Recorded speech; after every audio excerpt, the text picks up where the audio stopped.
Hello నమస్తే, నేను మీ నక్క మహేష్ యాదవ్. సోదరులారా, ప్రసిద్ధ పుణ్యక్షేత్రమైనటువంటి తిరుమల తిరుపతి దేవస్థానానికి మొదటి పూజారి ఎవరు అంటే యాదవులు సన్నిధి గొల్ల అని మనకు తెలుసు. కానీ తిరుమల తిరుపతి దేవస్థానాన్ని నిర్మించింది ఎవరు? దానికి సంబంధించినటువంటి శాసనాలు ఏం చెప్తున్నాయి? మనకు కేవలం సన్నిధి గొల్ల వరకే తెలుసు. ఆ సన్నిధి గొల్లని కూడా ఇవాళ తీసేయాలని చెప్పేసి అనేక కుట్రలు జరిగినాయి. యాదవులంతా కూడా చైతన్యంతోటి ఇవాళ కొట్లాడి ఆ సన్నిధి గొల్లను కూడా మన వారసత్వంగా వస్తున్నటువంటి సంపదని ఖచ్చితంగా మేమే ఆ తిరుమల వెంకటేశ్వర స్వామిని దర్శించుకోవాలని చెప్పేసి వాళ్ళు ఫైట్ చేసి ఆ యొక్క వారసత్వాన్ని అయితే కాపాడుకోవడం జరుగుతుంది. కానీ ఈ తిరుమల తిరుపతి దేవస్థానాన్ని నిర్మించింది యాదవులు ప్రముఖంగా ఉన్నారని చెప్పేసి మనకు శాసనాలు చెప్తున్నాయి. సో ముఖ్యంగా మనం తిరుమల తిరుపతి దేవస్థానం గర్భగుడిలోకి వెళ్లే ముందు అక్కడ క్లియర్గా ఒక బోర్డు అయితే రాసి పెట్టి ఉంటుంది. ఆ బోర్డు మీద చూసినా కూడా మనకు తిరుమల తిరుపతి దేవస్థానం నిర్మించింది ఇమ్మడి యాదవ నరసింహరాయలు, యాదవ రంగనాథరాయలు అని చెప్పేసి అక్కడైతే రాసి ఉంటుంది. మీరు ఎప్పుడైనా తిరుపతి వెళ్ళినప్పుడు ఆ గుడిలోకి ఎంటర్ అవుతాము అనుకున్నప్పుడు మనకు అక్కడ బోర్డు అయితే కనిపిస్తుంది. సో దాంతో పాటుగా మనకు తిరుమల తిరుపతి దేవస్థానం నుంచి బయటికి రాగానే మనకు గొల్ల మండపం అనేది కనిపిస్తుంది. సో ఈ గొల్ల మండపాన్ని ఎవరు నిర్మించారంటే పాలమ్ముకునే ఒక యాదవ స్త్రీ తన సొంత ఖర్చులతో ఈ గొల్ల మండపాన్ని నిర్మించడం జరిగింది. సో ఆ రోజు పాలమ్ముకుంటూ ఈ గొల్ల మండపాన్ని అయితే నిర్మించడం జరిగింది. సో దాంతో పాటుగా రంగమండపాన్ని కూడా రంగమండపం నిర్మాత తీసుకుంటే రంగనాథ యాదవరాయలు 1310 సంవత్సరం నుంచి 1320 తిరుమల దేవస్థానం. సో 1310 సంవత్సరం నుంచి 1320 సంవత్సరం మధ్యలో ఈ యొక్క రంగమండపాన్ని అయితే నిర్మించడం జరిగింది. సో ఇదైతే తిరుమల వెంకన్న ప్రతిరోజు సన్నిధి గొల్లలను తను దర్శించుకోకుండా ఇతర ప్రజానీకానికి దర్శనం ఇవ్వడు. మనందరికీ తెలిసిన విషయమే.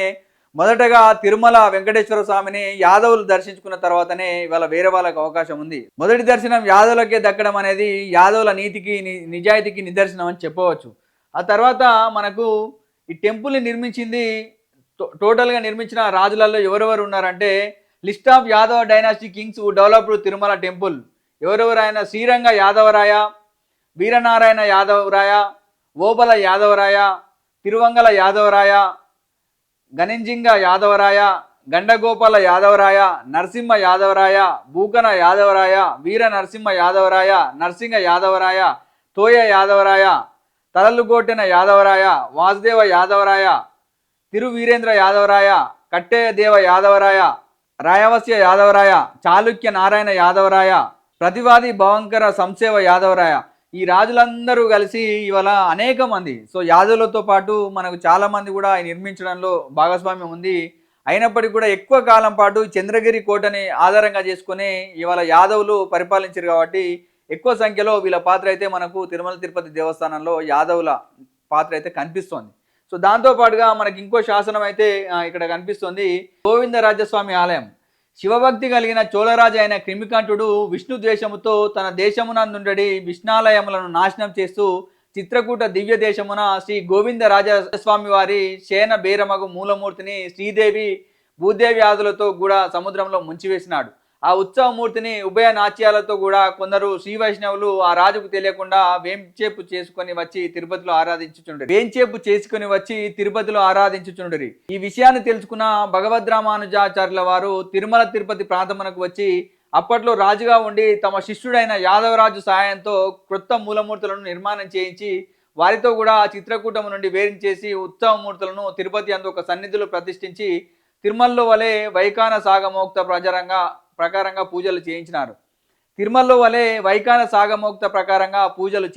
మరియు శ్రీ గోవిందరాజస్వామి వారి ఐశ్వర్యాభివృద్ధి కొరకై వారి యొక్క దక్షిణ పార్శ్వమునందు ఒక గుడిలో అండాలనే గోదాదేవిని కూడా ప్రతిష్ఠ చేయించారు.